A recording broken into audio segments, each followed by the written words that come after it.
The Read to Lead Podcast, Episode 27. Hi, I'm Andy Andrews. I'm the author of The Traveler's Gift, The Noticer Returns. You're about to enjoy another episode of the Read to Lead Podcast with Jeff Brown.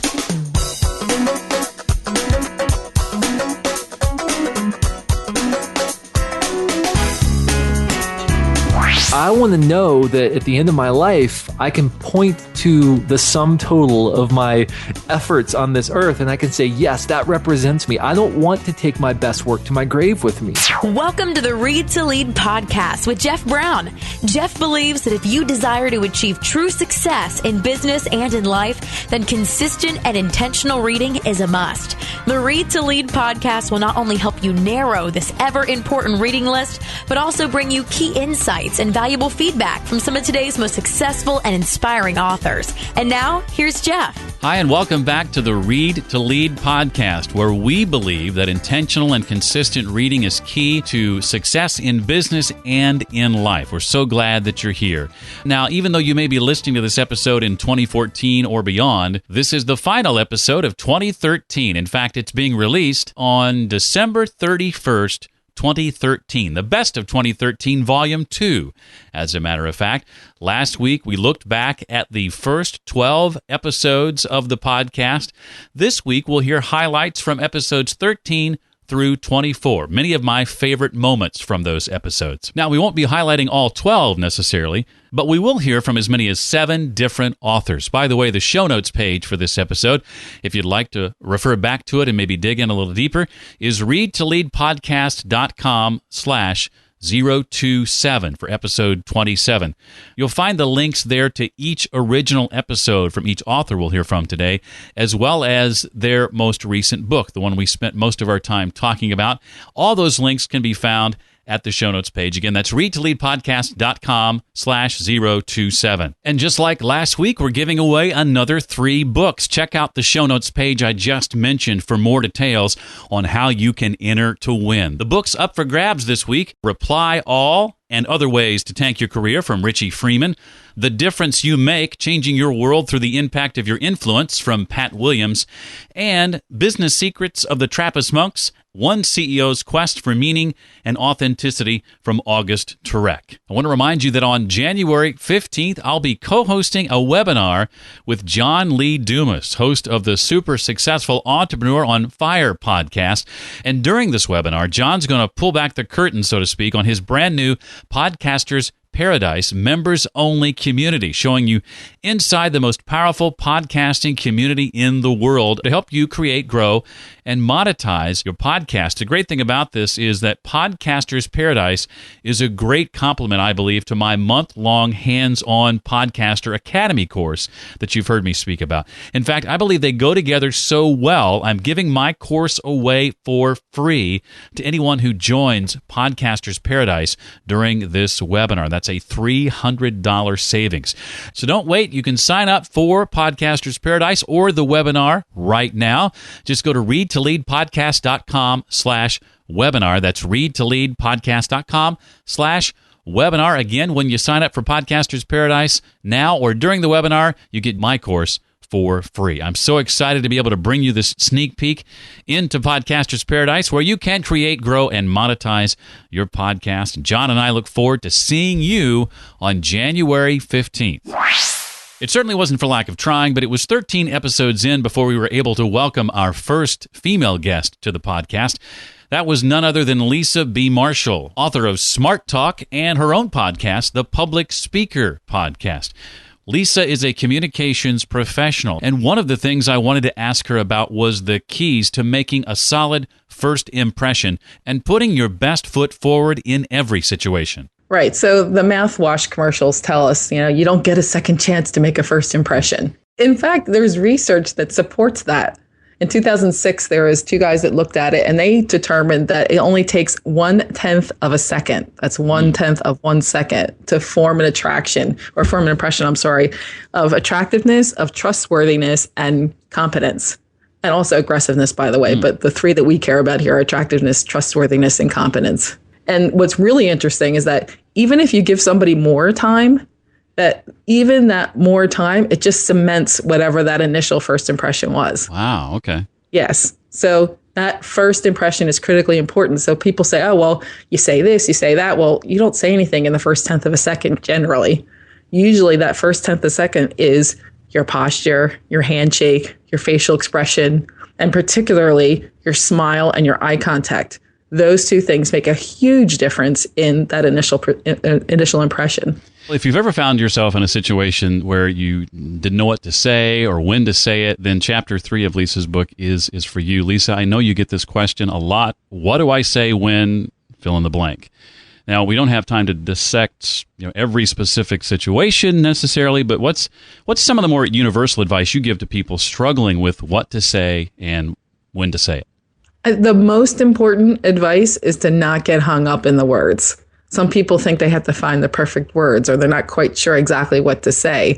And if you're not sure exactly what to say that. I'm not exactly sure what to say. Perfect.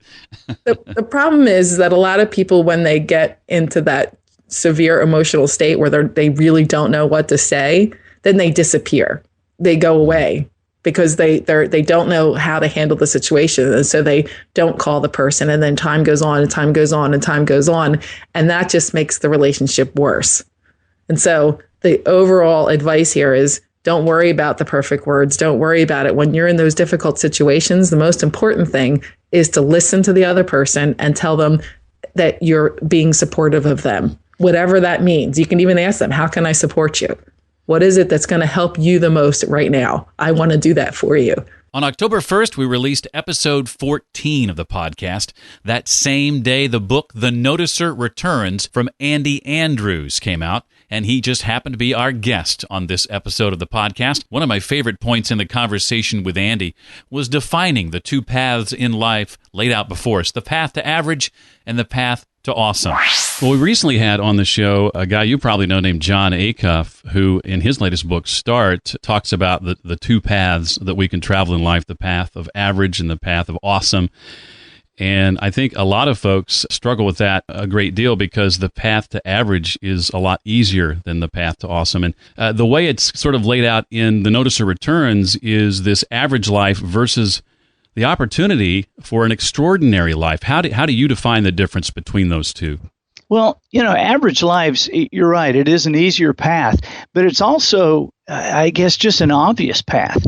And so more people take that because there are more people promoting that path.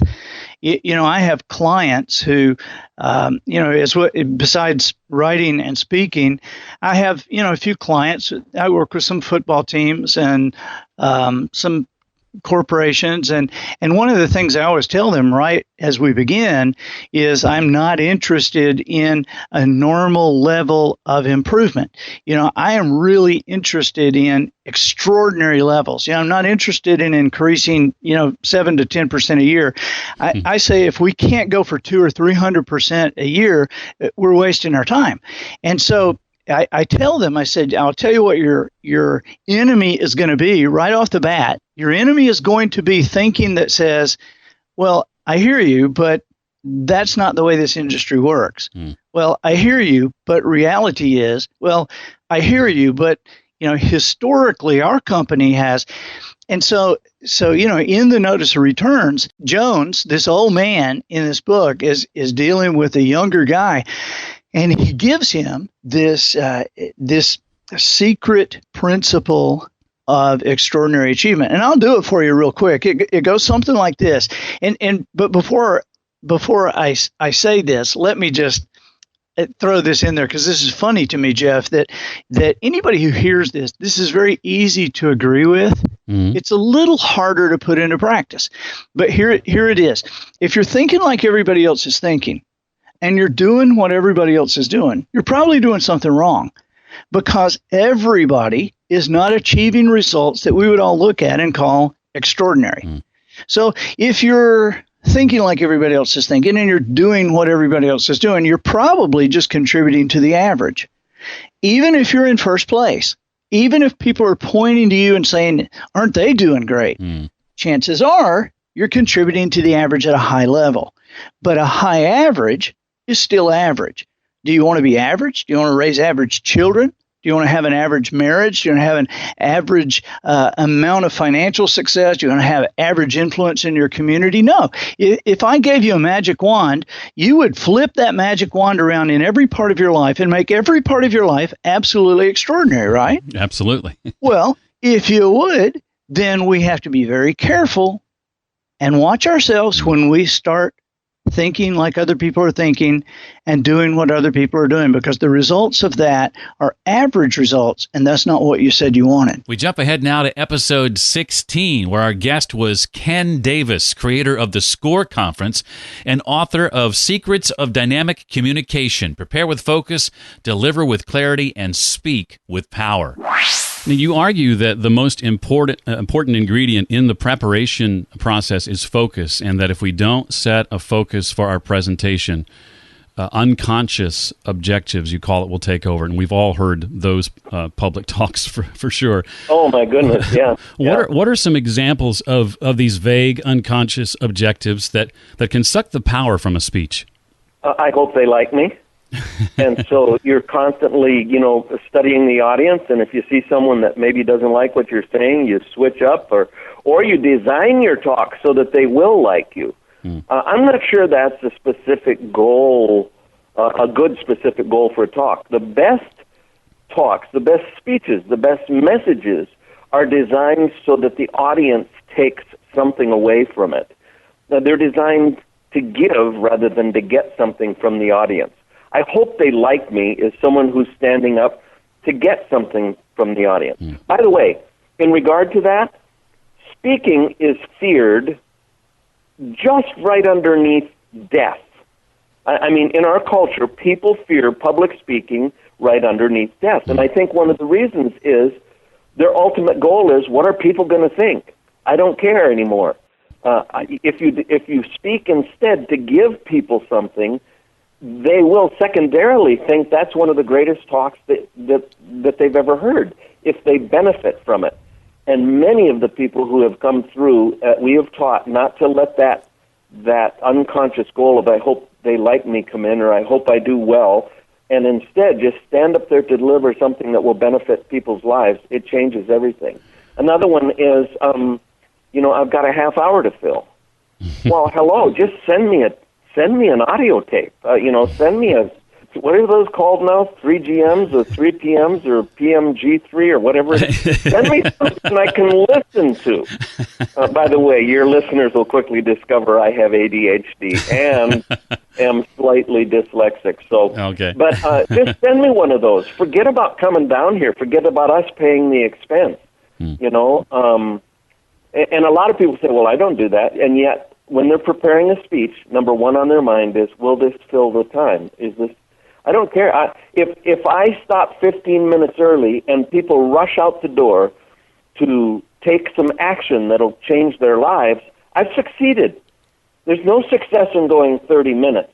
And rarely do you ever find people criticizing a speech when it was too short. If I had a favorite book of 2013, and I do, it's this one, Die Empty, Unleash Your Best Work Every Day. The author is Todd Henry, also the author of the book, The Accidental Creative, and a podcast of the same name.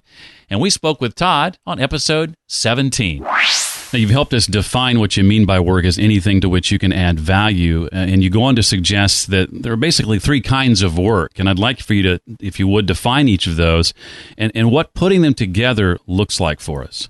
Yeah, so the 3 kinds of work, I mean, we tend to think of work as this giant mess of obligations and tasks and priorities and activities, but really work can be parsed into 3 types. The first type is making, and making is the actual doing of the work, right? These are the things we think of when we think of work. It's checking items off your list. So if you're a designer, it's pushing pixels. If you're a writer, it's writing words. If you're a manager, it's actually sitting down and developing this, whatever it is that you develop as a manager that you're accountable for. The second type is mapping. And mapping is the strategic planning that we have to do. So it's the work before the work, right? So you map, and then you actually sit down and you make, meaning you execute your plans. Those are the two types of things we tend to think of when we think of work. There's a third kind of work that we often neglect and don't think about, and that is what I call meshing. Meshing is all the work between the work. It's all of the ineffable stuff that ties our work together. So it's things like developing your curiosity, developing your skills. It's identifying your through line in your work and tying all of your activities back to that through line or the core why that drives your best work. It's all of those kinds of things that we tend to sometimes neglect and not think about because they aren't really the tactile parts of our job, and yet they're just as important as mapping and making. And so depending on how well we engage in each of those three, we can fall into 4 different productivity profiles is what I call them. 4 different profiles that we can fall into. So if you're really great at mapping and making, but you're not meshing, you're not doing the little ineffable things that tie your work together, that develop your skills and position you to be more effective tomorrow, I call that the driver. And the driver is very obsessed with results, today's results, but they're not doing the things that are preparing them for the work that's coming tomorrow. They're not developing themselves, pursuing their curiosity, all of those things. So they become decreasingly effective over time because they're not sharpening their ability to engage in tomorrow's challenges. Of course, you could be a great mapper and a great mesher, meaning that you strategically plan and you're doing all the ineffable stuff, but you're not actually sitting down to make. You're not actually producing anything. And I call that the dreamer. And the dreamer is a person who loves to talk about projects. They love to talk about their ideas, but they never actually do anything. And I'm sure we both know several people who would fall into that profile, right? Oh, me from time to time. Yeah, well, me too. Yeah, from time to time, sure. And we all tend to gravitate toward one or more of these at various times, right?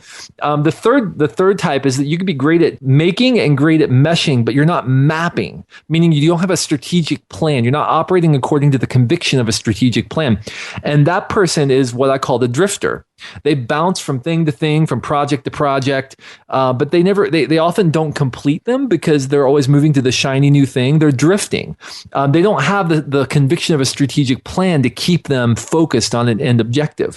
And then the final profile is when you are mapping, making, and meshing simultaneously. That's what I call the developer. And the developer is the person who is developing their skills, they're weaving their opportunities together to help them take advantage of new opportunities, but they're also doing a great job of mapping, meaning they have a strategic plan, they're also making, they're diligent about doing the work, and they're meshing, they're developing their skills to prepare them to meet tomorrow's objectives. So that's the way that we want to be as a developer. We want to fit into that productivity profile ultimately, but all of us, I think, tend to gravitate toward one or the other at the expense of being a developer. We jump from episode 17 to episode 21, where I got to talk to one of my favorite people.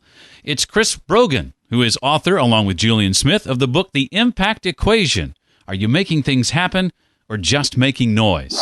When it comes to our educational system, I think a lot of times, high schools set one of their goals as being, 100% placement, college placement as a good goal to strive for, but that mentality suggests the same path for everybody.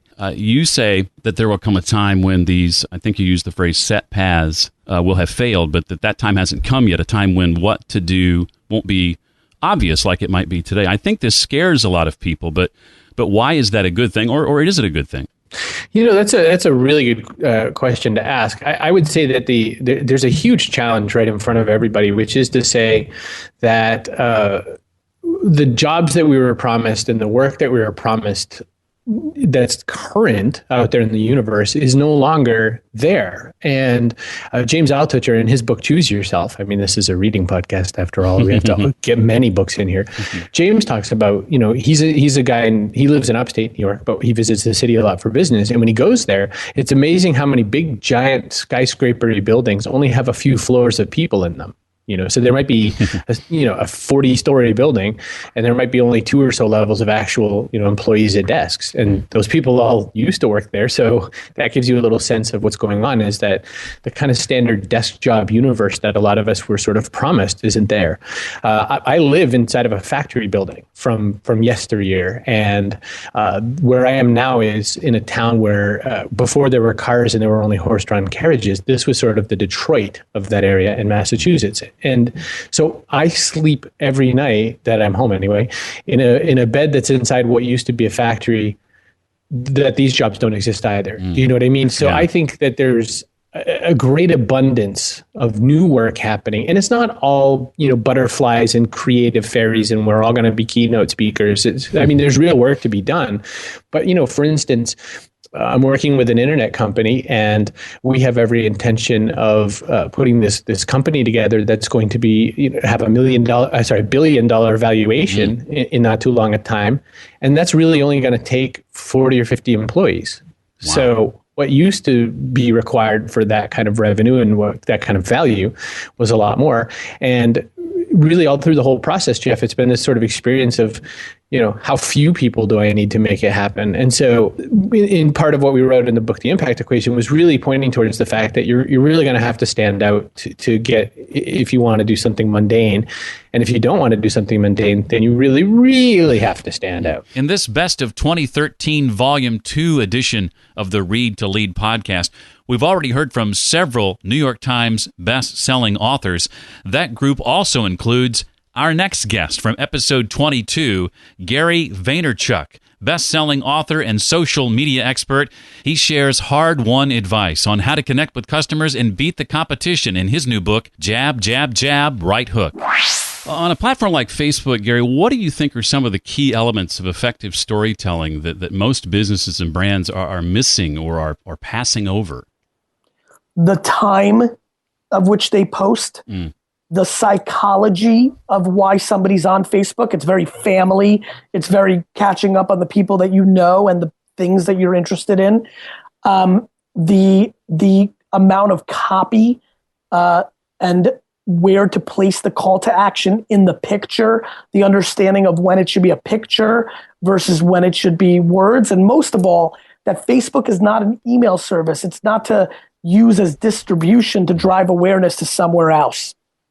You have the same affinity for Twitter that I do. It has been so valuable to me over the years. You were a big part of that. I mentioned Chris Brogan as well. How did Twitter play to your strengths in the early going?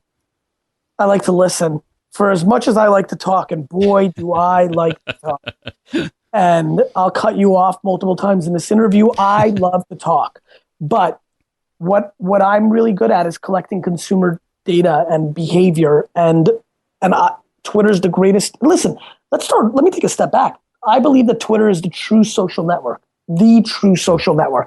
whereas the other ones are very focused on pushing out. When Facebook took away comments showing up on your Facebook page wall, they took themselves out of being a social network and they put themselves into being a content distribution platform. Another platform you spend an extensive amount of time in the book writing about is Instagram and about its limitations for brands, and that it's a closed loop, and that because of that, brands and businesses struggle with how to use it effectively. What advice would you give them for getting better at it? Treat it like you're running ads in the best magazine in your industry. Like, what ad would you run on Sports Illustrated if you were in a magazine or Vogue or Maxim? Treat it like magazine because it's really print advertising. Gary, what are some of the emerging platforms and networks that you're keeping an eye on that maybe aren't quite there yet, but you see coming to the fore in the next year or two? I'm a big fan of Snapchat. I'm a big fan of Wanelo, Wanelo. I'm a huge fan of Medium. Those are the three. We round out the Best of 2013 Volume 2 with suitcase entrepreneur author Natalie Sisson. I asked Natalie about this concept of making yourself uncomfortable if you ever expect real change in your life, and why she believes being uncomfortable is necessary. Because if you stay within your comfort zone, you never do anything, which we all know. So it's very easy to, if you're into TV, to sit and watch TV, to not get out of the house, to not push yourself and sign up for a quarter Ironman, for example. So I think when you really do take yourself out of the comfort zone, that's where the magic happens. And it can be scary and it can be challenging, but that is honestly where you see the most growth personally. It's where you test your boundaries, and it's definitely where you learn more about yourself than you ever would have if you just stayed within the stuff that you already know and probably do very well. Another lesson that Natalie shares is what she calls knowing your worth. And I love this, Natalie. You said that you realized at one point that because of your existing knowledge, you said, quote, I can monetize me. What was that like when you came to that realization?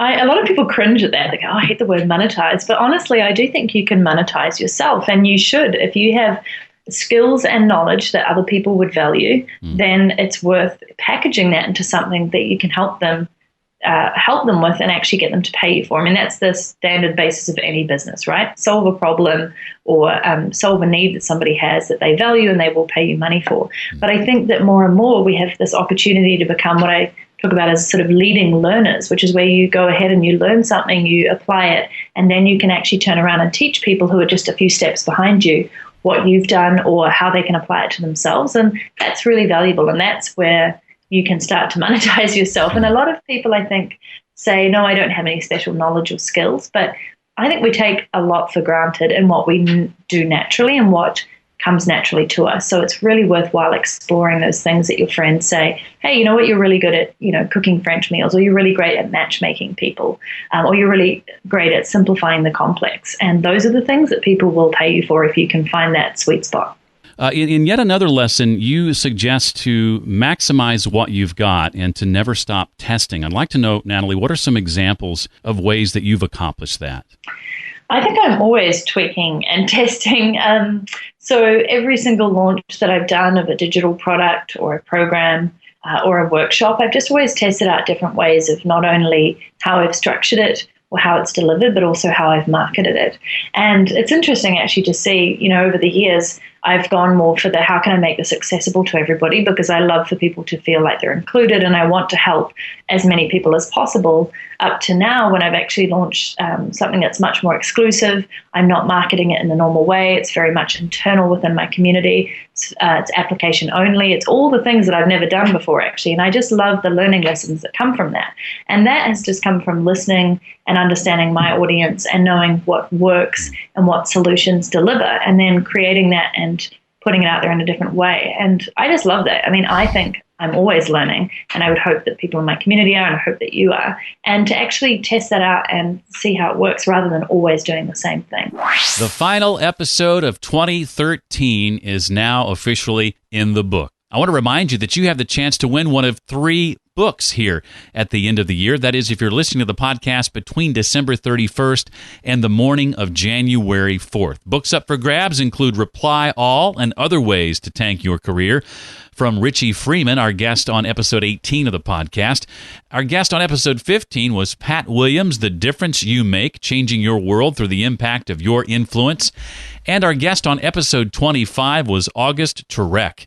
He's the author of Business Secrets of the Trappist Monks, One CEO's Quest for Meaning and Authenticity. To find out how you can have a shot at winning one of those books, just go to the show notes page for this episode. It's readtoleadpodcast.com/027. You'll also find links there to each of the original interviews you heard in today's episode and a link to each author's most recent book. I would love it here at the end of the year if you would take the time to rate and review the podcast.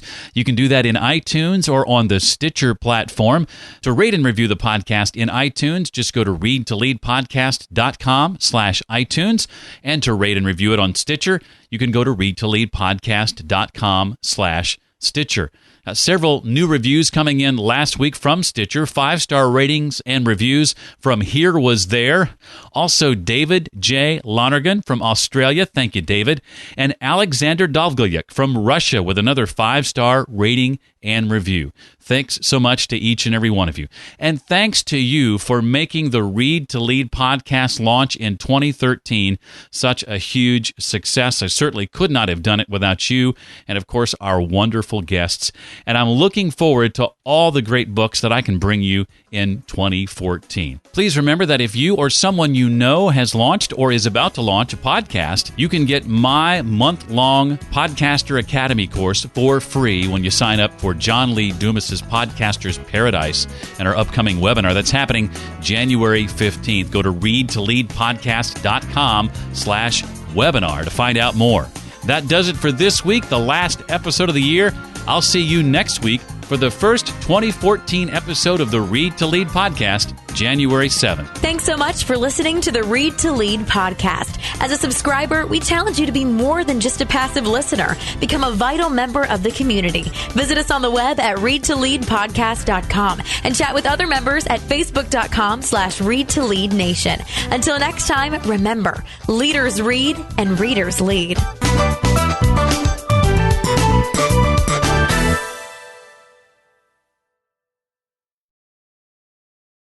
Uh-huh.